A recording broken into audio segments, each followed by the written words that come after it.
Good morning, Mr. Turchynovsky. Welcome from the U.S.-Ukraine Foundation. Would Good you morning.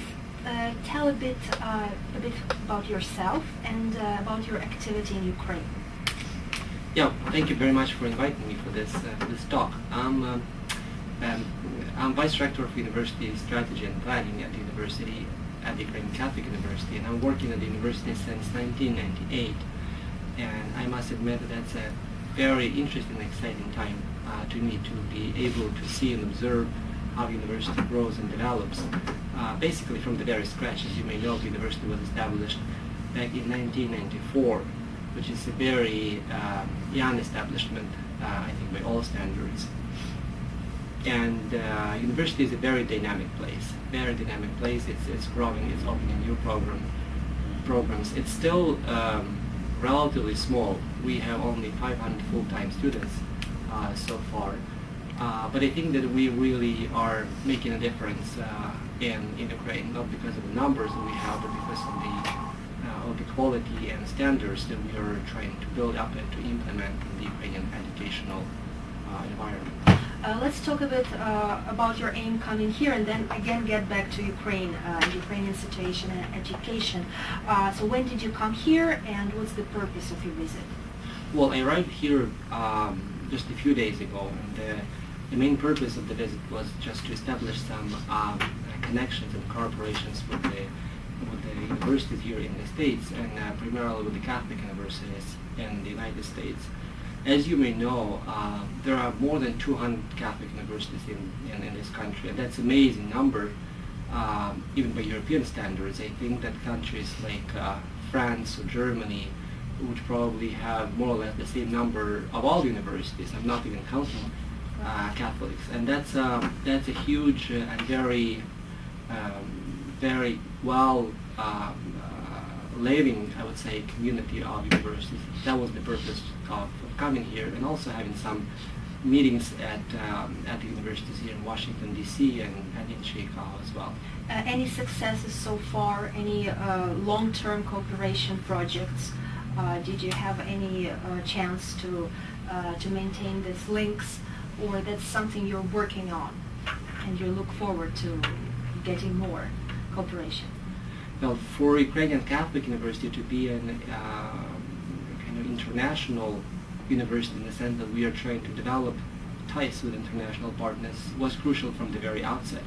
As you may know this, our program in theology, which was the first one that we started with, was first acknowledged by Rome, by the Congregation for Catholic Education, and only later, a few years later, we got recognition from the Ukrainian government.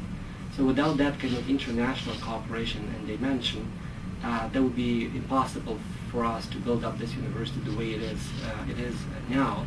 And from that viewpoint, that's really very crucial. I had a very good meeting with the provost and the president also of the Ukrainian Catholic of the Catholic University of America here in Washington, D.C. And basically we agreed that we are moving forward with projects in the field of mass media and also psychology, and also with regard to establishing international Institute for Ethics and Contemporary Issues at Ukrainian Catholic University. So this is, I think, a great success so far.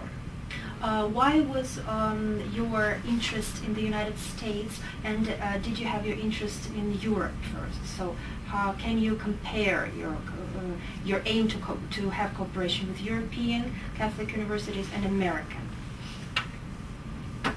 Which one would be more interesting, or what's your view on this cooperation? Well, I think just to put it in a somewhat larger perspective, let me mention that our university has no funds from the government. It is not supported by the Ukrainian government at all, and that technically means that we would have to fundraise to be able to keep the university operations going. Now, you can imagine that if the first program that we opened were in the field of theology and philosophy and history and humanities, we, technically speaking, can't earn too much in Ukraine. And just to give you the sense of the numbers which we are operating with, we have something like 15% of our annual budget, which comes from tuition only. And that means that the rest of the funds that we need to keep the university running comes from fundraising. Now, having said that, it's kind of obvious that for us, a good place to fundraise is the United States and the America, where the very concept of fundraising in support of universities is something which is very much alive and present. And from that viewpoint, our kind of cooperation with the, say, American community, including universities, is very crucial. Absolutely. With Europe, from the fundraising viewpoint, the situation is completely different. I should emphasize this. We are establishing somehow different types of cooperation. For example, many of our graduates, they are earning their degrees after they complete our studies, they complete their degrees at the Ukrainian Catholic University. They would go abroad and get their masters and PhDs in different fields from various European universities in Rome or in Belgium or in Germany, for example. And we are also establishing ties with Polish universities, which is kind of natural, and also Slovak universities. There are various sorts of cooperations that we are trying to develop, and one which is, I think, very interesting and vital, just to give you a sense or understanding, would be in consortium between a few universities, which would include Ukrainian Catholic University, Catholic University in Poland, in Lublin, and then there's Russian Baroque University in Slovakia, and Catholic Institute in Paris, and the University of Notre Dame here from the United States. So that's a group of universities which would meet annually and would kind of discuss different topics and kind of initiate different projects. And that's moving forward, I think, very, very well. Getting back to Ukraine and to Ukrainian situation, how would you assess, first of all, the coming of the Minister Tabachnik and his initiatives? And in general, do you think that the Ukrainian education has, well, if you could describe, has some problems which you could just name or you could point out? And whether the coming of the Minister Tabachnik helping to solve these issues or vice versa? What's your view on that? Well, my understanding is that given the present situation in Ukraine, political or economical situation, or in any other, from any other points of view, I think that universities, they really have to play a crucial role in somehow just changing the situation and kind of opening the future for this country. But this is not really happening the way I would like it to be, and the way I think many people in Ukraine would like it to see. As you can imagine, the problem is that those many people who are in power in this country now were kind of intellectually and spiritually shaped during the Soviet times. And that's kind of very objective and understandable thing. And if you think of those people who are in the 50s or 60s, who are either running the businesses or who are in the parliament, for example, or who are the ministers in the Ukrainian government, they inevitably were kind of, they grew up in the past times. And very often the way they think and the kind of models they have in their minds are those from the past. And the only thing somehow just to help to change the situation, and the only hope would be for those young people who, given that they receive a good training at the universities and solid education, that's the way the country is supposed to be changed.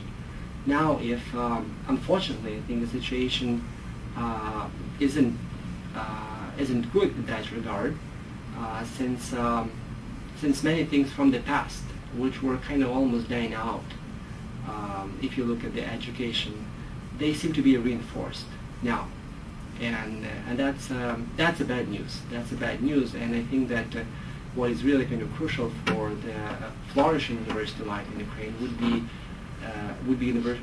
the autonomy of universities, university autonomy as it is called, and the kind of present legislation. We are nearly close to not anywhere close to this concept and notion even.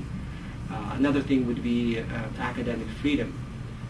Again, it's difficult to speak of academic freedom presently at the Ukrainian Catholic University, at the Ukrainian universities, excuse me. So these two things, they are really very, very crucial to make the change possible. Following on that, on speaking of young generation, are you optimistic that the young generation, which has no connection with the Soviet past, that they could form this elite in Ukraine, intellectual elite, if the university's lack of funding, lack of professional exchanges? What do you think of the forming of this new generation? Are you optimistic that it would succeed in its role? Well, I'm very optimistic in this regard, and in a similar way in which, for example, unexpectedly to many, the Orange Revolution took place. In a sense that no one would expect that might happen, but still, I mean, the conclusion that we could make now was that during the Kuchma time and period, some important changes were going on the kind of individual level, and then somehow overnight the change was here. I think that some of these important processes on a kind of deeply personal, individual level, they're still going on.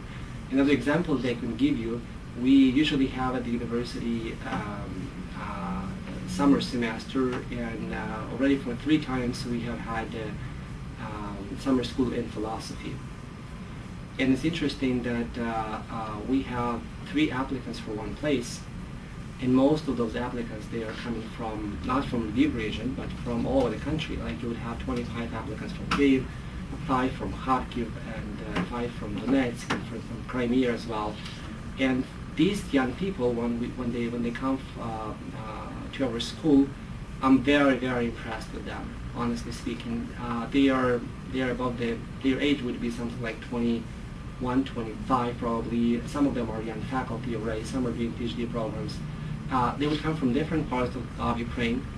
They would sit together, and what I really kind of feel or experience among the group of those young people is that they are kind of developing, and some of them seem to be already developed sense of ownership of this country. It's like very clear that they were born in this country, they grew up in this country, and they sense of identity. Yeah, they do have that sense of identity. They may not like everything which is going on in this country, which is normal. They may want to see this country better developed in many regards, which is again normal. But they think of this country as a very big country, which has various and different culture and traditions, kind of embedded into the texture of everyday life. And they very much, I think, like that, appreciate that, and they're kind of willing to talk, and they are willing to, I think, to take the responsibility for the future of this country. This is something very impressive. This is something which I see already for the 3rd time, having our 1-week summer schools in philosophy, and that's technically, well, that's really speaking the hope, I think, for this country. If this younger generation will grow up and kind of take responsibilities in different offices, that will be the hope. The problem is that our universities in Ukraine, they should use that momentum, and they should help those young people really kind of to shape themselves professionally and intellectually. And unfortunately, this is not really the case. But I do hope that the younger generation will develop, even in spite of the problems and situations, and they will build up this country. And they are already doing that. Yeah. Yes. Thank you very much. Thank you very much for inviting me.